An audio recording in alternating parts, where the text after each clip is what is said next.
আমাদের কওমি মাদ্রাসা সমূহের যে জাতীয় বোর্ড বেফাকুল মাদারিসিল আরাবিয়া বাংলাদেশ, এই বোর্ড যে সকল মুরব্বিয়ানে কেরাম এবং তাদের সাথে ওই সময়ের নওজওয়ান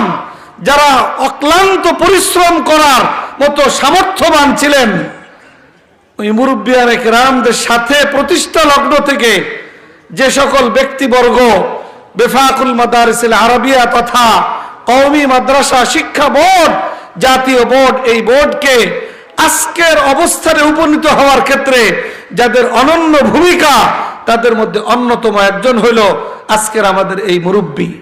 বেফাকুল মাদারিসিল আরাবিয়ার সম্মানিত সহ সভাপতি। আজকে বেফাকুল মাদারিসিল আরাবিয়া রাষ্ট্রীয়ভাবে বলেন, প্রশাসনের কাছে বলেন, জনগণের কাছে বলেন, সবার কাছেই ইসলামের